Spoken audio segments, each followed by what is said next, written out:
are here today to talk about Ron's 2013 GMC cargo van, but it is licensed as a Class B camper, and that saves you a lot in licensing and insurance.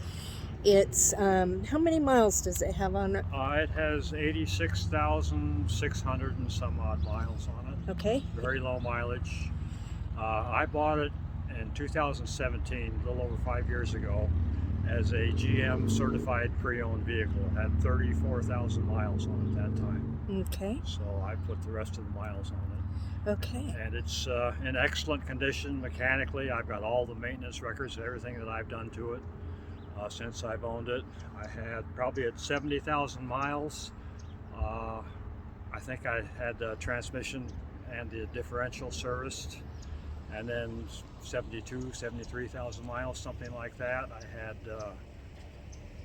the front brakes, heavy duty rotors, and new ceramic pads put on, and shortly after that I also had heavy duty overload shocks put on the rear. And just recently I've had upper control arms replaced. The bushings were getting a little worn on that, and then new front shocks. So the engine and the drivetrain is all in excellent condition. The body has a few nicks and scrapes, you know, from parking lot dings and whatnot. And I do have one slight damage on the rear quarter panel where a hit and run driver hit me in the parking lot. I was in the store and I came out, and somebody had hit it when they were backing out of their parking space. So And we'll show that we'll all show to that. you. Yeah, that's the only damage to it. Yeah. It's very, very light. I've never bothered to see what it would cost to get that fixed. Okay. Is there anything else you can think of to tell us about the van? I'm sorry that you guys, it's really bright out here, so it's kind of blinding me. No, just I've always done the required maintenance, and I've had everything taken care of. I have all the records for it. It's in excellent. I mean, it drives like a brand new vehicle. It's a 6-cylinder, half-ton vehicle. It gets really good fuel mileage. I think the rating on it is 15 city and 20 highway. I know on our trip to Seattle, I checked it, and we got 19.5 miles to gallon there. Awesome. And that's through a lot of mountains and everything too. So. Okay, so let's take a look at the van. You want to start with showing us the motor? Yeah, we'll start with the engine. Kind of cleaned up in there a little bit. So, like I said, it's a 6-cylinder. I think it's a 4.3 liter. Since I don't know anything about this, I'm just going to show it to you. And so I already told you just about. Let's look at the dings you're talking about. On around there, and I'll go ahead and close this up.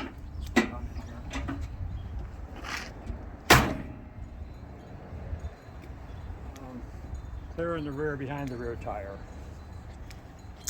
Okay, I see. Right down there. Somebody hit me in the parking lot. Yeah. Came out of the store and that was there. So.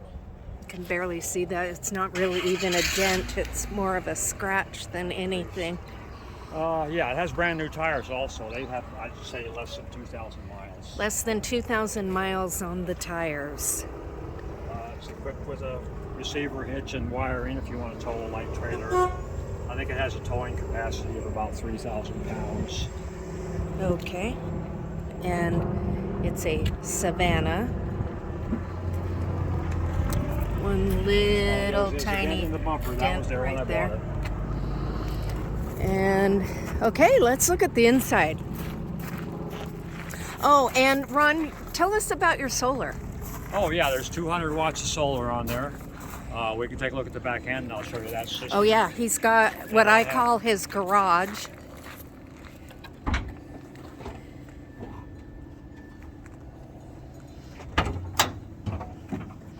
And what have you got here? All the electric. These are two 6-volt, I believe they're called full river. Yeah, full river batteries. 224 amp hours total, right there. There's the solar comes through the roof down in, and it goes inside. There's a charge controller on the back wall inside, and it comes back out down to the batteries. Up to a master switch turns the power on and off for the entire van. And fuse block, everything is fused and wired in there. And what do you use this for? These are just, I keep my camp chair up there. I had a wooden camp chair and a wooden table and kind of propped up on there with a bungee cord around it. Okay. And I put some shells in there for storage. I've got a antenna here if you ever want to watch television. I have a television inside, and this just hangs off the rain gutter.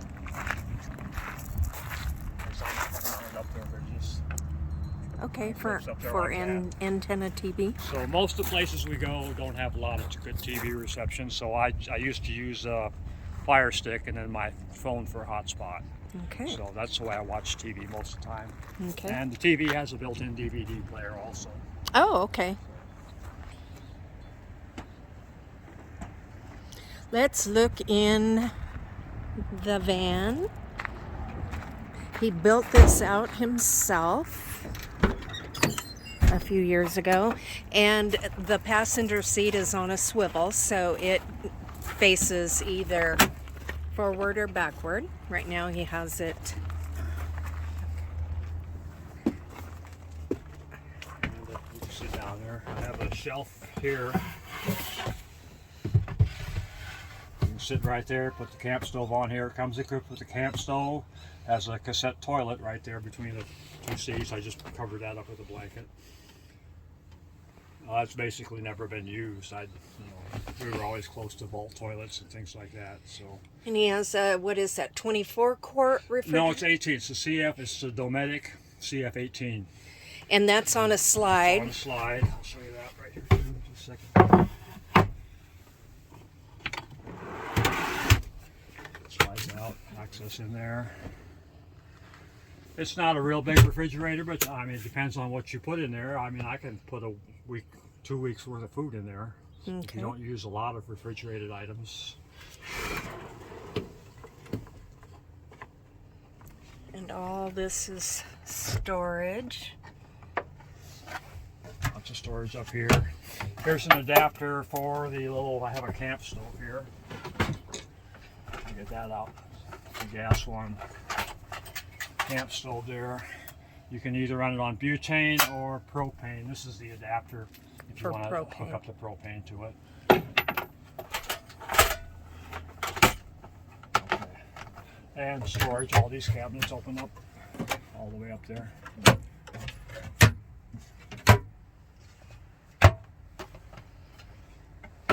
And then the bed, I used to have the bed, I had a different mattress on it when I first got it. I had the mattress cut lengthwise, so it was two pieces, and the bed would slide back. If you wanted to reconvert it to that, get a new mattress made. So Slide back, and then you'd have a seat cushion and a back cushion. So he could use it as a couch or a bed. Right. But he found that he never used it. And plus, with the divided cushions, he found that it kept coming apart, and he'd fall in between the cushions. Well, it was a cheap piece of foam, and the foam just kind of broke down and was uncomfortable to sleep on, so I just went to a one-piece.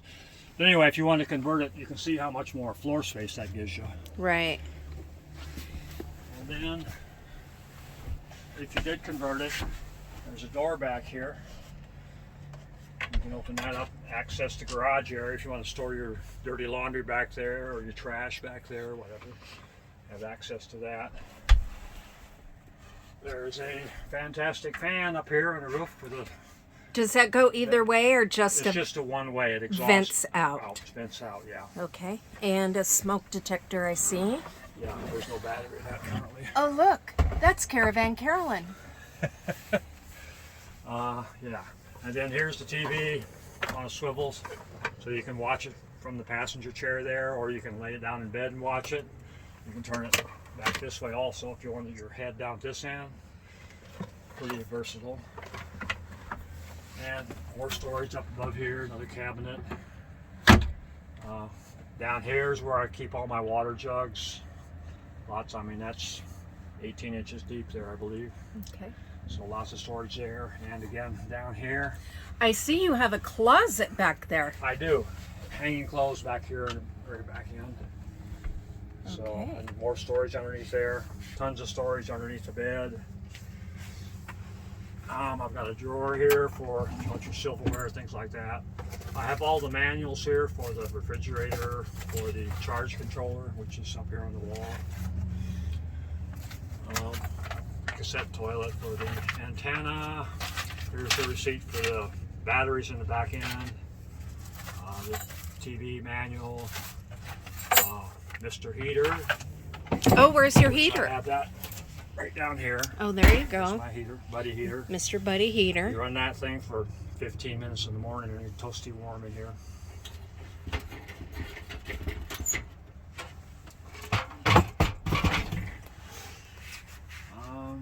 Can't really think. Oh, lights.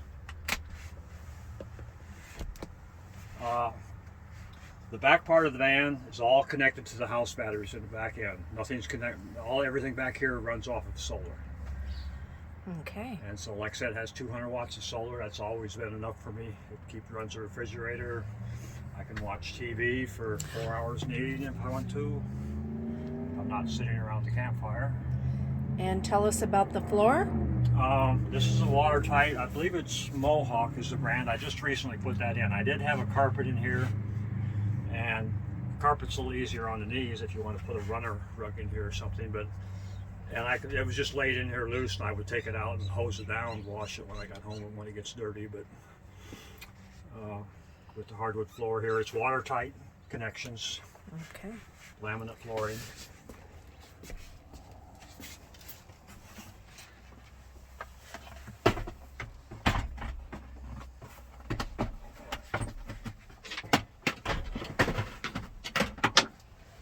Okay. Can you think of anything else we need to know? Not really. I mean, the swivel passenger seat is very nice to have. It really opens up in here. And I also have a vinyl cover that goes over the windshield and the side windows. It's, Right. dedicated for this van, so you can, when you have the seat turned around like that, you can have privacy. Or if you're just going to be stopping for one night, you know, on a road trip or something like that, you can just And he's got curtains here. blackout curtains here. You can just pull down. Yeah. You don't need to. Okay, the $1 million question. What are you asking? I am asking $25,000 for it. Okay. You can check on Kelly Blue Book. If you go to, if it's considered to be in good condition, I think the average price is right around $18,000. In excellent condition, as high as $22,000. Okay. And like I said, it's as far mechanically, it is in excellent condition. Right. And then with the build, if you wanted to buy just buying the materials to finish the build nowadays probably costs you $5,000 At least. with the price of lumber. It's ridiculous. A sheet of Luan plywood is $27 now. Yeah, yeah. And is it insulated? It is. It's insulated, fully insulated. It has mineral wool insulation, which is designed for RVs. So it's fully insulated. Normally when we're out camping, if say it gets down to 30-35 degrees overnight, it generally stays about 10 degrees warmer inside than what the outside temperature is without any heat source on or anything. Okay. All right. Okay, I am going to leave his email address in the video description. If you're interested, go ahead and email Ron and you guys can work things out. Okay. Thanks for watching. Thank you.